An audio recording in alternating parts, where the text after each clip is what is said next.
안녕하십니까. AI 신뢰 거버넌스의 박 교수입니다. AI는 기술의 문제가 아닙니다. AI는 위험이 발생하고 통제되는 구조의 문제입니다. 지난 영상에서는 한국 AI 기본법이 AI 모델을 규제하지 않는 문제를 살펴봤습니다. AI 위험은 모델에서 형성됩니다. 모델을 규제하지 않으면 위험의 출발점을 놓치게 됩니다.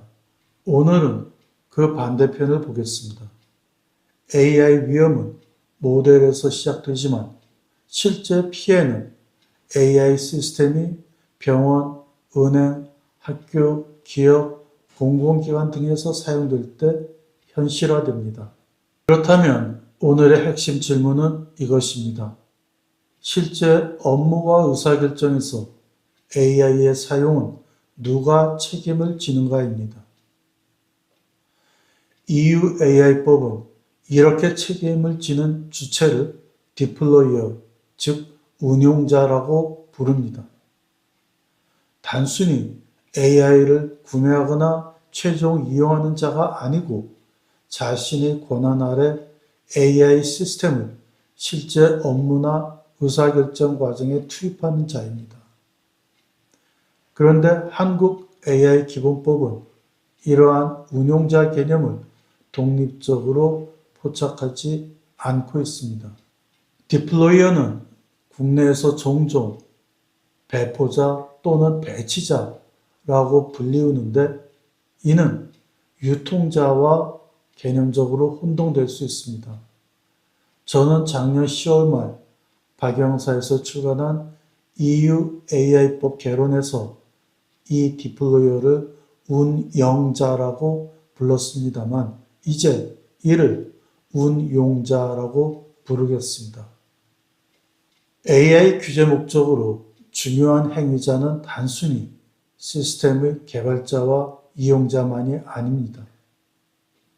EU AI법은 적어도 4가지 행위자를 직접 또는 간접으로 구분합니다. 첫째, 제공자입니다. AI 시스템을 개발하여 시장에 제공하는 기업입니다. 둘째, 운용자입니다. 자신의 권한 아래 AI 시스템을 실제 업무나 의사결정 과정에 투입하는 기업 등입니다. 셋째, 이용자입니다. AI 시스템을 직접 사용하거나 그 결과를 판단에 참고하는 사람입니다. 넷째, 영향받는 자입니다. AI 시스템의 결과로 권리, 이익, 건강 등의 영향을 받는 사람입니다. 이러한 행위자의 구별은 AI 위험이 한 곳에서만 발생하지 않기 때문에 중요합니다. 즉, AI 위험은 모델에서 형성되고 시스템에서 구조화되며 실제로 운용될 때 현실화됩니다.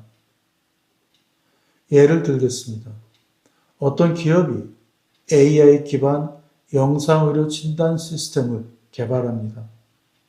AI를 활용해서 흉부 CT나 엑스레이 영상을 분석해 의심 병변을 표시하거나 위험 점수를 제시하는 시스템입니다.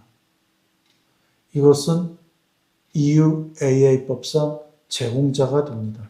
그리고 대학병원이 이 시스템을 도입합니다.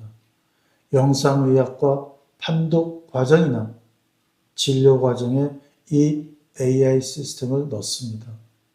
이 병원은 단순한 구매자나 고객이 아닙니다. EU AI법에서는 운용자가 됩니다. 병원은 자신의 권한 아래 AI 시스템을 실제 진료 과정에 투입하기 때문입니다. 그리고 병원의 영상의학과 의사가 AI가 표시한 병변 후보나 위험 점수를 보고 진단에 참고합니다. 이 의사는 실제로 AI를 사용하는 이용자가 됩니다. 그리고 그 결과에 따라 추가 검사, 치료 방향, 수술 여부 등의 영향을 받는 환자는 영향받는 자입니다. 이렇게 보면 의료 AI의 위험은 단순히 소프트웨어 안에만 있는 것이 아닙니다.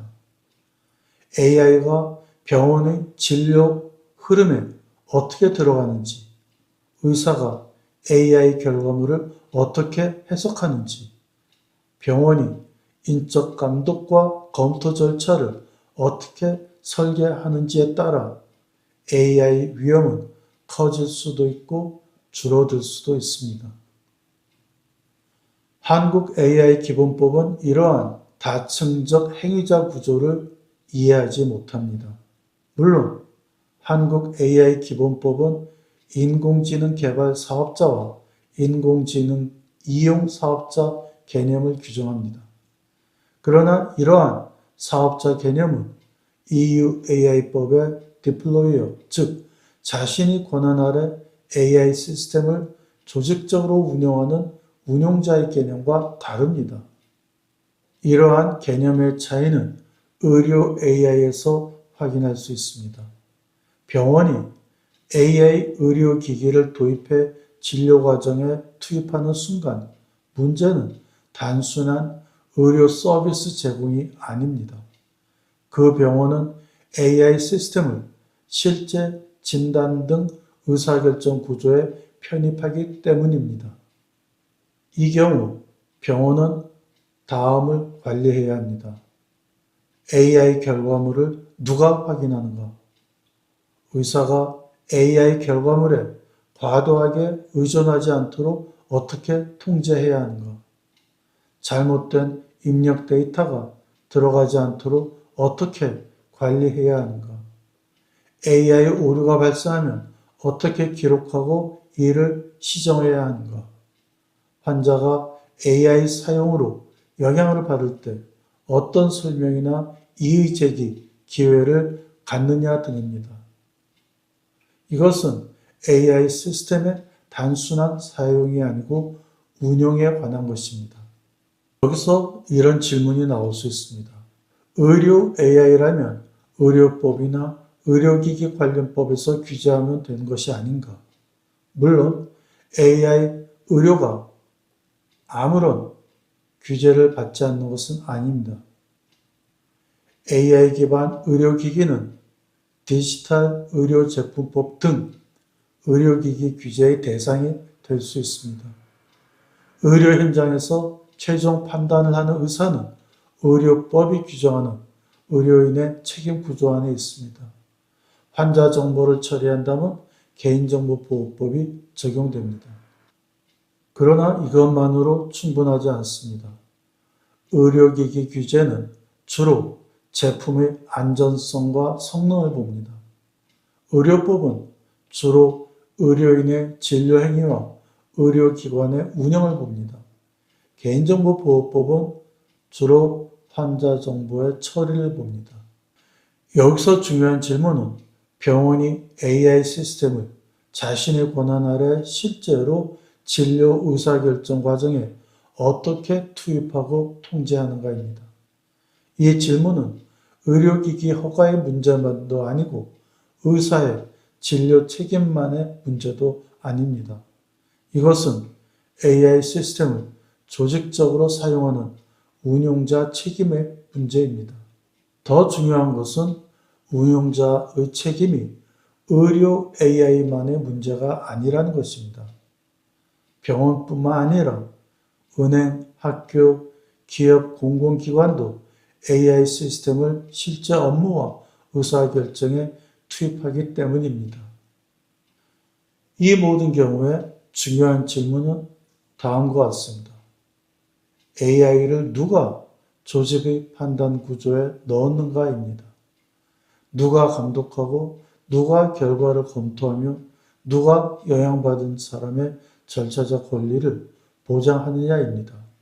따라서 운용자의 책임은 개별 분야의 법률에만 맡길 문제가 아닙니다. 따라서 AI 기본법의 운용자 개념이 기본 규정으로 들어가야 합니다. AI 기본법은 기본법답게 AI 시스템을 자신의 권한과 책임 아래 제품 또는 서비스의 제공, 업무 수행, 의사결정 또는 의사결정 보조 과정에 투입하는 자를 운용자로 정의해야 합니다. 그리고 의료, 금융, 노동, 교육, 공공행정 등의 개별 법률은 각각 맥락에 맞게 그 책임을 구체화하면 됩니다. 지난번 영상의 핵심은 이것이었습니다. 모델 없는 규제는 위험의 출발점을 놓친다였습니다. 오늘의 핵심은 이것입니다. 운용자가 없는 규제는 위험의 현실화 지점을 놓친다입니다. AI 규제는 모델 개발자만 규제해서도 안 되고 시스템 제공자만 규제해서도 안 됩니다. 모델은 모델 단계에서, 시스템은 시스템 단계에서, 운용은 운용 단계에서 각각 규제되어야 하기 때문입니다. 특히 의료 AI처럼 사람의 생명과 건강에 영향을 미치는 영역에서 AI가 병원 안에서 어떻게 운영되는지는 곧 위험 통제의 핵심입니다. 한국 AI 기본법이 진정한 신뢰 기반의 AI법이 되려면 운용자를 독립된 책임 주체로 포착해야 합니다. 신뢰는 결과가 아니라 설계의 문제입니다. AI 규제는 위험을 없애는 것이 아니고 위험을 통제 가능한 구조로 만드는 것입니다. 오늘의 핵심 한 줄입니다. 모델 없는 규제는 위험의 출발점을 놓치고 운용자가 없는 규제는 위험의 현실화 지점을 놓친다. 감사합니다. AI 신뢰 거버넌스의 박 교수였습니다.